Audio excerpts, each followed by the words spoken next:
Olá, pessoal. Estamos aqui mais uma vez reunidos para mais uma aula de Direito Penal, ainda falando sobre o concurso de pessoas.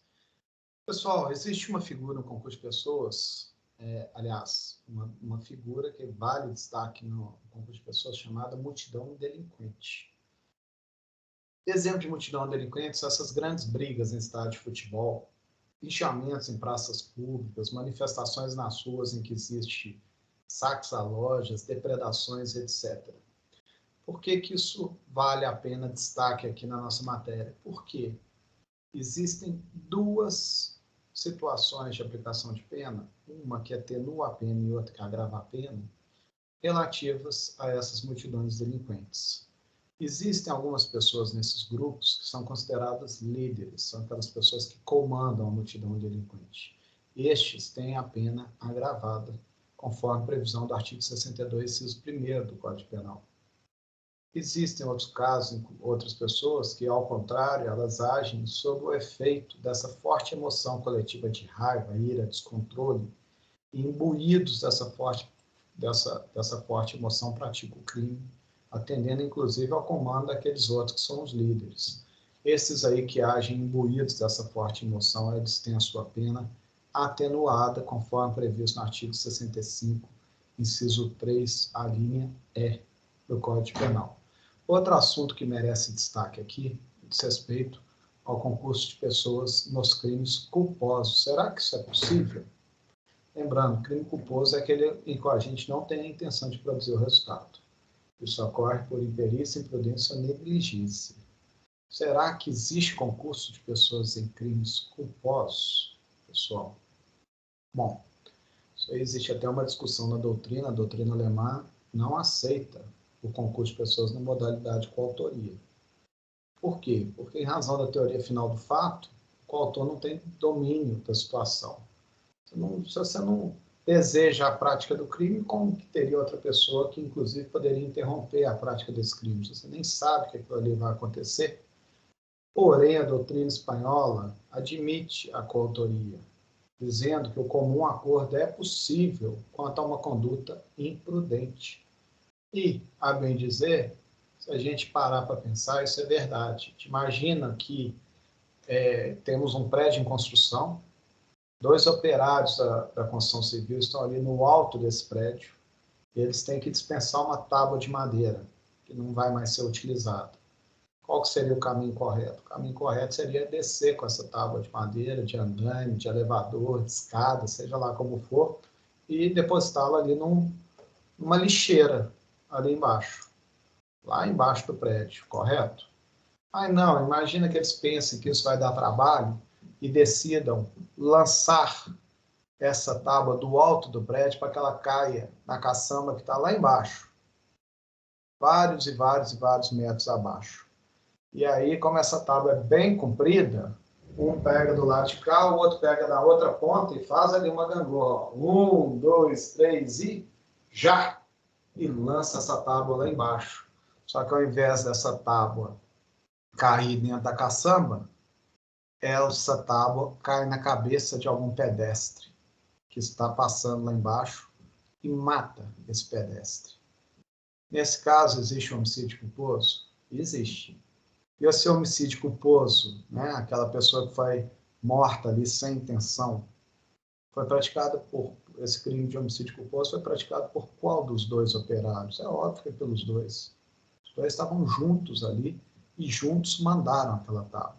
Então haveria sim uma coautoria, um concurso de pessoas no crime culposo. Inclusive, essa concepção foi adotada pelo Brasil, que permite sim a coautoria nos crimes culposos. Mas é importante destacar, desde que ambas as condutas sejam imprudentes e queridas. Mas o resultado não pode ser querido. É claro que eles não podem ter arremessado essa tábua visando acertar uma pessoa que está lá embaixo, que é um desafeto deles. E nesse caso, a gente estaria falando de homicídio doloso e não culposo. E outra coisa que a gente deve destacar é que ambos os coautores de um crime culposo, eles devem agir com essa ausência de dever de cuidado objetivo, né? Um outro exemplo seria Vamos supor, eu entro no Uber, eu estou muito atrasado para pegar um avião no aeroporto, e eu fico ali determinando que o motorista acelere, acelere, acelere, acelere, e o motorista efetivamente acelera, causa um acidente e gera a morte de um pedestre. Nesse caso, haveria coautoria em homicídio culposo, sem dúvida nenhuma, pois ambos foram imprudentes, um ao pedir e o outro ao obedecer ao comando de correr mais, né, naquela situação. Mas isso quando a gente fala de coautoria no caso de crime culposo. Quando a gente fala de participação em crime culposo, aí não tem como, né? Aí realmente não é possível, porque supõe a aderência de vontade, né? O dolo. Não há participação dolosa em crime culposo. Exemplo, ó, olha esse exemplo aqui. O patrão danifica os freios do seu próprio carro para cometer um homicídio no dia seguinte contra um desafeto que sempre caminhava perto da sua casa. Então, vamos supor, eu sei que um vizinho meu sempre atravessa a rua naquele horário. Aí eu pego, danifico os freios do meu carro, para naquele dia eu simular que eu tentei frear o carro, não consegui e atropelo o sujeito. Então, nesse dia, o motorista, de forma descuidada, não verifica se os freios estavam em ordem, digamos, o motorista do patrão, pega o carro para levar o patrão no serviço. Nisso, aquele vizinho, aquele desafeto que estava atravessando a rua, o chofer não consegue frear e atropela. Você não vai dizer que houve concurso de pessoas, né? Porque o patrão, nesse caso, queria um homicídio doloso. E o motorista, sem ter conferido o carro, causou um homicídio culposo. Então, são crimes absolutamente diversos. Nesse caso, não há que se falar em concurso de pessoas. Já quando a gente fala em concurso de pessoas em crimes omissivos, concurso de pessoas em crimes omissivos, será que seria possível? Lembrando, crimes omissivos é aquele em que o sujeito pratica não ao fazer algo, e sim ao deixar de fazer. A participação nesse caso é até possível, sim. Pensemos até na participação comissiva num crime omissivo. O crime omissivo é aquele praticado, no nosso exemplo aqui, é aquele praticado pelo médico. O médico que precisa comunicar uma doença de notificação compulsória, previsto lá no 269 do Código Penal, ele é instigado pelo paciente a não fazer essa ocorrência. Por favor, doutor, por favor, não comunica não, para não meu nome não ficar registrado aí como portador dessa determinada doença, não comunica não, e o médico acaba não comunicando. É óbvio que o paciente ali, ele não tem o domínio final sobre o fato. Quem tem apenas o médico que decide se vai comunicar ou não essa doença. O paciente não tem esse domínio final sobre o fato. Então, o paciente, nesse caso, seria partícipe. Ele cometeu uma participação comissiva ao falar não comete, não comete. Comissiva é fazer algo, né? Mas num crime omissivo, em que é deixar de notificar a doença. E o contrário, será que é possível uma participação omissiva num crime comissivo? Participação seria deixar de fazer algo e o crime é fazer algo. Será que é possível? É sim possível. Tome como exemplo o caso em que um caixa ele deixa a porta do cofre aberta para que o furto ocorra. Imagina, o sujeito lá trabalha no posto de gasolina, ele deixa propositadamente a porta aberta e vai embora para casa trabalhar a porta do cofre, porque sabe que alguém vai passar por ali e vai furtar o que está dentro do cofre. Nesse caso, quem comete o furto é o autor do crime, e ele que deixou a porta aberta, que deixou de trancar a porta. Ele teve uma participação omissiva ali, ele é partícipe nesse crime de furto. Contudo, fica claro que não há como haver uma participação omissiva num crime omissivo. Porque não seria possível que alguém, sem fazer nada, ajude outra pessoa que também vai ficar sem fazer nada. Nesse caso, o mundo não mudou, eu estou aqui parado, e outra pessoa vai estar parada também, e aí não há como. Então, assim, é até possível que exista uma participação comissiva num crime omissivo. Assim como é possível uma participação omissiva em um crime comissivo. São os dois exemplos aí anteriores, do médico e do caixa que deixou de trancar a porta do cofre. Agora, a participação omissiva em crime omissivo, aí realmente não tem como. Aí não tem como. Então, resumo da história. É possível duas pessoas juntas praticarem um crime culposo? Sim. Coautoria é possível. Nesse caso aí, nesse exemplo que a gente deu aí dos dois operários atirando a tábua, no exemplo das duas pessoas correndo para pegar o avião, ou poderia até citar um outro exemplo, duas pessoas, quer dizer, em crimes culposos, desculpa. Em crimes omissivos, é possível a participação? Participação, sim, desde que seja comissiva em crime omissivo ou participação omissiva em crime comissivo, mas não participação omissiva em crime omissivo. Aí não é possível. Aí, se vocês me perguntarem, coautoria em crime omissivo é possível? Sim ou não? Bom, nesse caso, é até possível. Exemplo, duas pessoas combinando de deixar de prestar socorro a um terceiro, que está gravemente ferido. Então, duas pessoas passam na rua, veem uma pessoa precisando de socorro, essas duas pessoas falam, quer saber, não vamos socorrer não, vamos cascar fora daqui. Nesse caso, haveria coautoria em crime omissivo. Então, é até possível sim. Ok?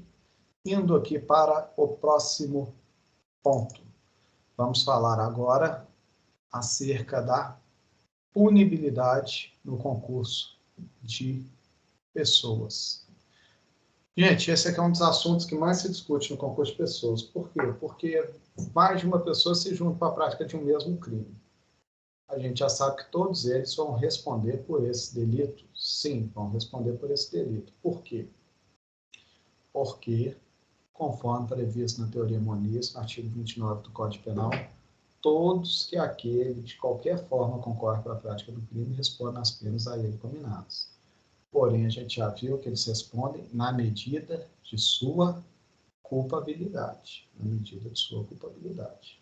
Portanto, todos respondem sim pelo crime, receberão uma pena que varia entre a mínima e a máxima do crime, mas entre a mínima e a máxima varia muito. Você vê aí, no roubo varia de 4 a 10. Entre pegar 4 e pegar 10 tem uma dificuldade muito grande. Né? No homicídio qualificado varia de 12 a 30. Uma coisa é pegar 12 anos, outra coisa é pegar 30. Então, esse tema da punibilidade de concurso de pessoas é um tema que gera muita discussão mesmo, na medida em que paira sobre a individualização da conduta de cada um dos integrantes daquela empreitada criminosa. Então, embora todos no concurso de pessoas contribuam para a consecução de um fim comum, as condutas praticadas não podem ser consideradas equânimes, para que todo mundo receba a mesma pena. Muitas das vezes a gente percebe que é isso que acontece na sentença. O juiz condena 2, 3, 4 concurso pela prática do crime em concurso de pessoas e aplica a mesma pena para todo mundo. Mas a bem da verdade é que dificilmente as condutas praticadas por todos são equivalentes. Quase sempre um age com mais culpabilidade que o outro, um age com mais violência, com mais agressividade, e, portanto, essa pessoa merece ter uma pena diferente dos demais. Muito bem. Na prática, portanto, a gente precisa, para fazer justiça, que cada um desses agentes seja apenado na medida de sua culpabilidade, na medida daquilo que individualmente contribuiu para o delito. Daí o fato de, no artigo 29 do Código Penal, a gente ter essa figura, não só no caput falando que cada um deve receber a pena na medida de sua culpabilidade, como nos dois parágrafos que se seguem, traz dispositivos também acerca da aplicação da pena, tanto no parágrafo 1º quanto no parágrafo 2º, de forma a permitir com que penas diferentes sejam estabelecidas para cada um dos agentes, de tal forma que eles respondem pelo mesmo crime, porém, na medida de sua culpabilidade, podendo haver ainda a aplicação do que está previsto no parágrafo 1º e no parágrafo 2º, que diz respeito a quê, gente? O parágrafo 1º trata de uma figura chamada participação de menor importância. Vou projetar aqui para vocês verem como que está aqui no Código Penal. Vejam só, está aqui no parágrafo 1º. Parágrafo 1º. Se a participação for de menor importância, a pena pode ser diminuída de 1/6 a 1/3. Ou seja, primeira coisa, fica bem claro que isso aqui não vale para coautor. Não existe coautoria de menor importância, é só participação. Então, lembra da última aula que a gente destacou as formas de participação? A gente falou lá de instigação, induzimento ou auxílio. Lembra disso? Instigação é quando você reforça uma ideia que já existe. Ah, vai lá e mata o seu colega de trabalho mesmo. Induzimento é quando você cria uma nova ideia. Ah, por que você não mata o seu colega de trabalho? E auxílio é quando você efetivamente ajuda de alguma forma, de forma material, com a sua ação, com a sua conduta. Exemplo, você vai lá e empresta a arma para que o sujeito pratique o crime. Muito bem. Qualquer uma dessas 3 formas de participação pode ser que o agente receba uma redução, que pode variar de 1/6 a 1/3. Então, quando a gente fala assim, quando o legislador diz a pena pode ser reduzida de 1/6 a 1/3, é claro que esse pode não está querendo dizer que a redução pode acontecer ou não, que é facultativa. Não. Então, a redução é obrigatória? O pode aí se refere à quantidade de redução. Então, quando essa redação aí dá dupla interpretação mesmo, né? A pena pode ser reduzida, então quer dizer que se o juiz quiser pode deixar de reduzir? Não, não é isso. A melhor redação seria, se a participação for de menor importância, a pena será reduzida. E essa redução pode ser de 1/6 a 1/3. Então, pode aí se refere à quantidade de redução, mas que a redução obrigatória é. Quando que isso vai acontecer, gente? Isso vai acontecer quando a atuação do partícipe não tiver grande relevância para o crime. Ou seja, não foram determinantes para o crime. O meu amigo lá está falando lá, nossa, meu colega de trabalho está me humilhando muito, eu vou matar esse cara.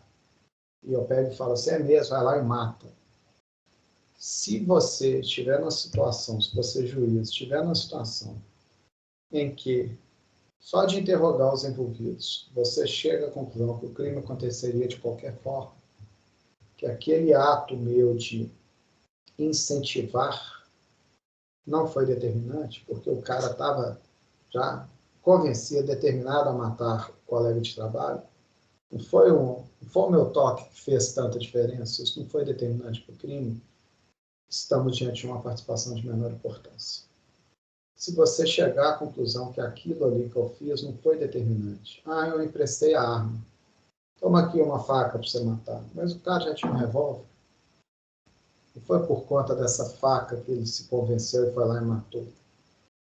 Ou, o contrário, emprestei um revólver, mas o cara tinha uma faca. Mesmo que não tivesse revólver, ele teria matado com a faca do mesmo jeito. Ele estava determinado a praticar aquele crime. Se você chegar à conclusão, portanto, que aquela participação, seja na forma de instigação, induzimento ou auxílio, não foi fundamental, determinante para o crime, estamos diante da figura da participação de menor importância, em que a pena será reduzida de 1/6 a 1/3. Aí, quanto dessa pena vai ser reduzida? Só 1/6? Um pouquinho mais, 1/5? Um pouquinho mais, 1/4? Ou a redução máxima de 1/3?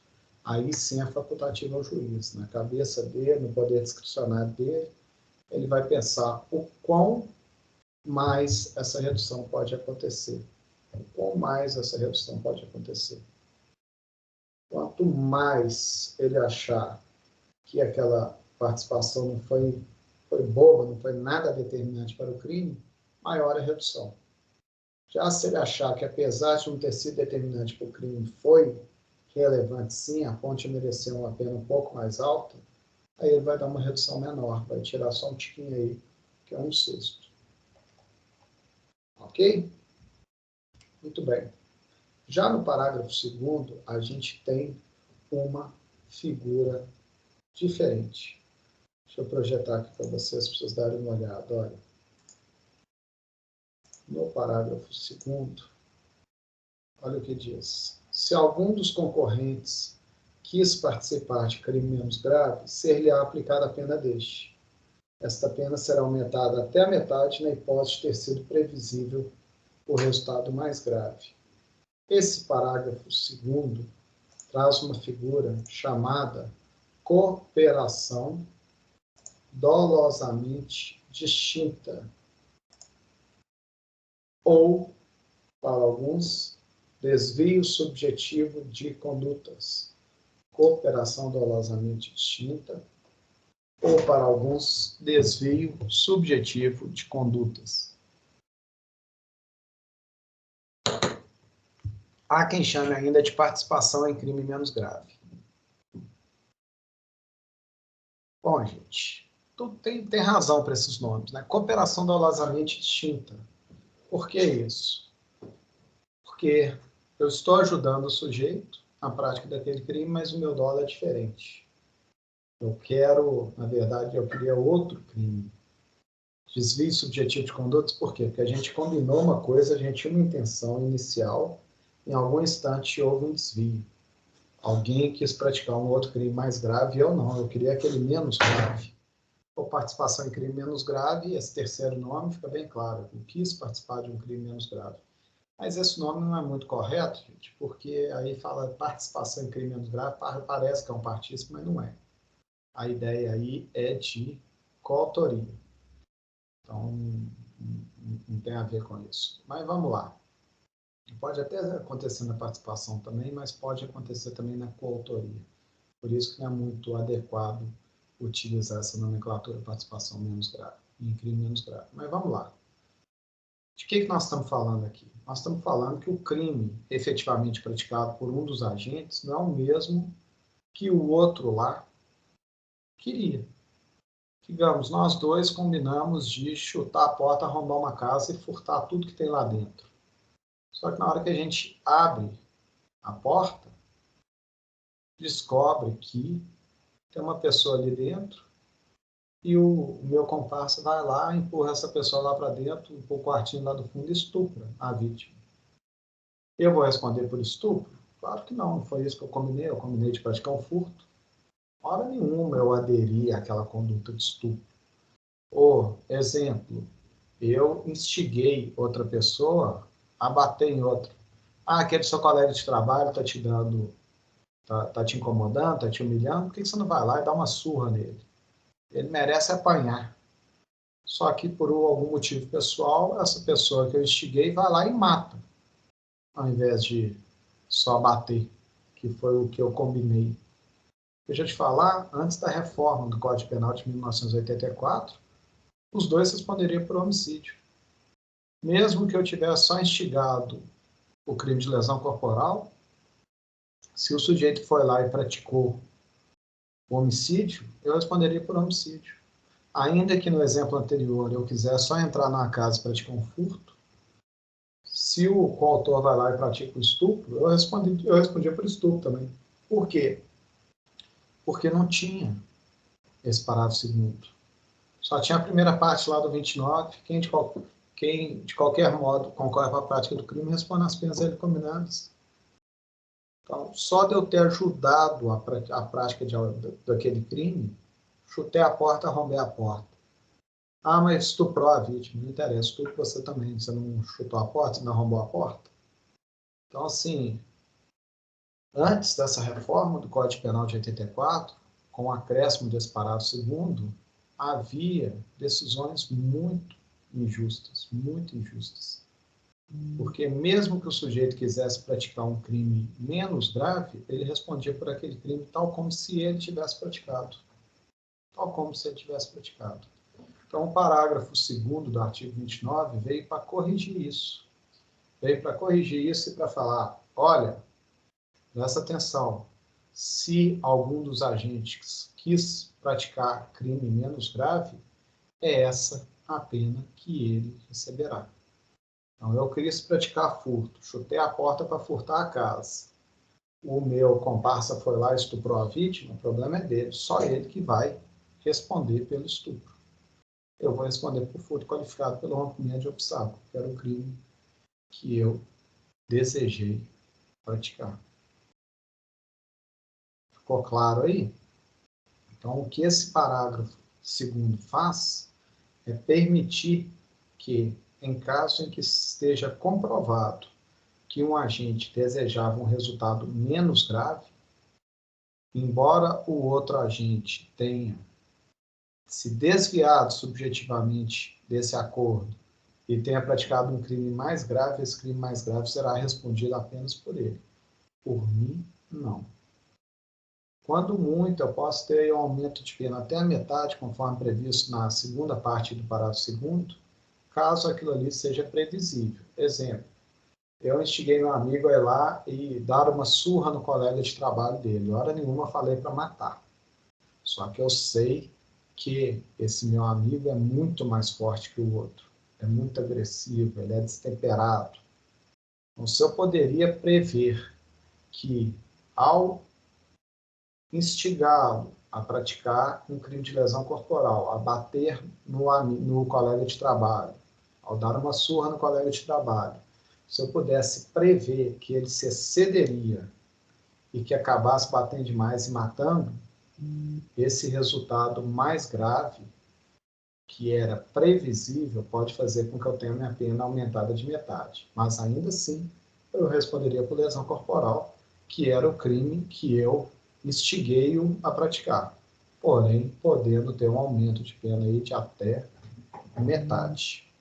Então, esse que é a figura da cooperação dolosamente extinta, em que o legislador deu uma possibilidade de um tratamento diferenciado para o caso do partícipe que quis cometer um crime menos grave.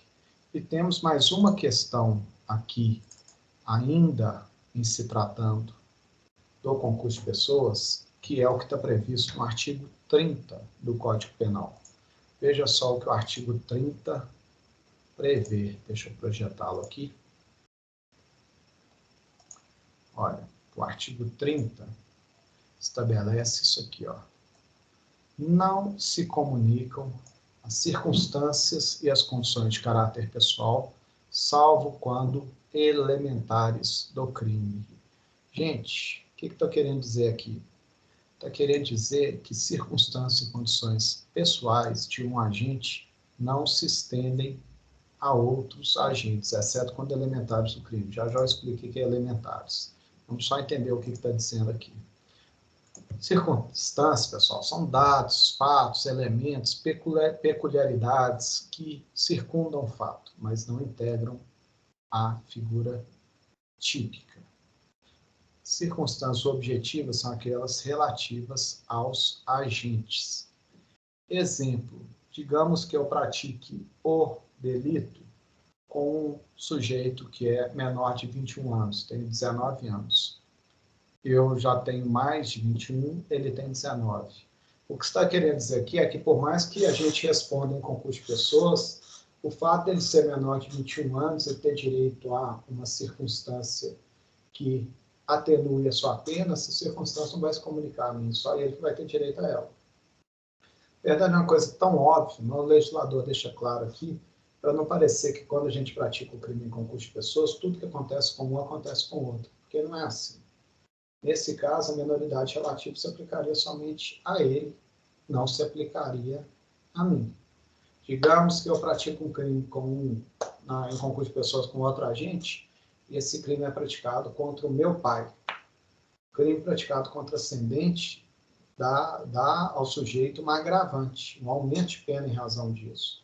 Mas espera aí, ele é o meu pai, não é pai dele. Então, essa circunstância não se comunica a ele. Eu vou ter agravante, mas ele não vai ter. Mas o artigo 30 deixa claro, exceto quando elementares do crime. Elementares são dados, fatos, elementos, condições que integram determinado crime.